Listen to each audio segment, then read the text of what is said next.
Les particules venant de ces rayons cosmiques primaires viennent percuter les atomes qui composent notre atmosphère, formant de jolies gerbes. Intéressons-nous de plus près à ces cascades de particules. Les rayons primaires produisent des particules dites secondaires, telles que les nucléons ou les pions. Ces derniers se désintègrent en formant un pion, représenté par la gerbe en trait plein, et un neutrino, représenté par une gerbe en trait pointillé. Les muons tombent sur la surface de la Terre avec une vitesse proche de celle de la lumière, et ce, depuis la nuit des temps. Cependant, on les a découverts qu'à partir du siècle dernier. Ils furent découverts par Carl David Anderson en 1936, alors qu'il travaillait sur les rayons cosmiques au Caltech. Il utilisa à l'époque des chambres de brouillard similaires à celle-ci, dont le principe est de créer un fort gradient de température qui permet de préparer le gaz présent dans la chambre dans un état métastable.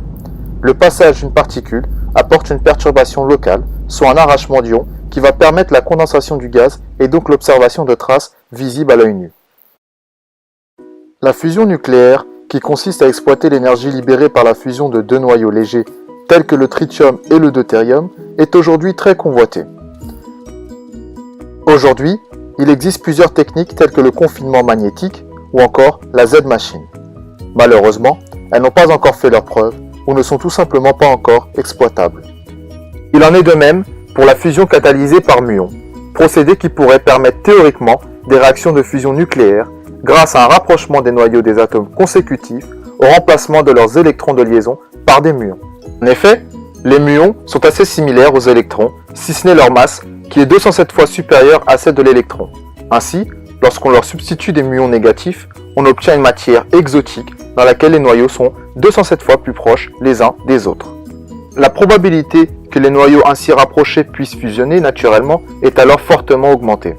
Les muons agissent ainsi comme catalyseurs des réactions de fusion. Cependant, ce procédé est difficile à réaliser. Les muons doivent être renouvelés en permanence et ils ont tendance à se lier au noyau d'hélium créé lors des réactions de fusion, ce qui limite considérablement le nombre de réactions de fusion qu'un muon peut catalyser. En revanche, l'utilisation des muons a donné lieu à des projets concrets, des projets de grande échelle qui nous permettront de répondre à des énigmes datant de milliers d'années.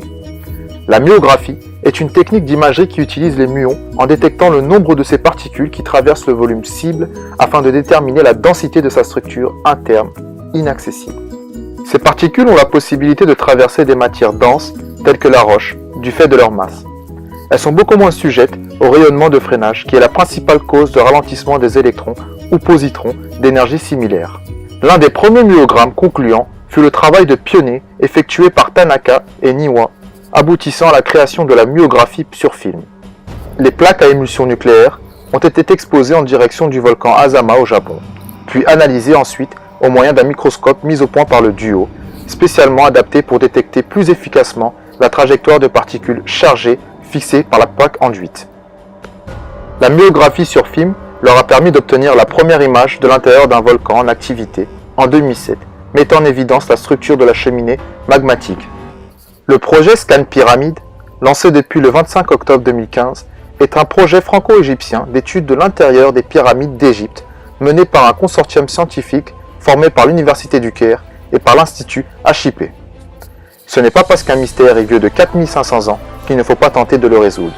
Telle pourrait être la devise de l'exceptionnelle mission scientifique qui vise à ausculter technologiquement et de manière non invasive les constructions avec l'aide de plusieurs méthodes, dont la myographie. Des millénaires après leur édification, ces géantes antiques sont loin d'avoir livré leurs secrets. Sur leur construction tout d'abord, c'est le cas de Khéops, la dernière des 7 merveilles du monde antique encore existantes.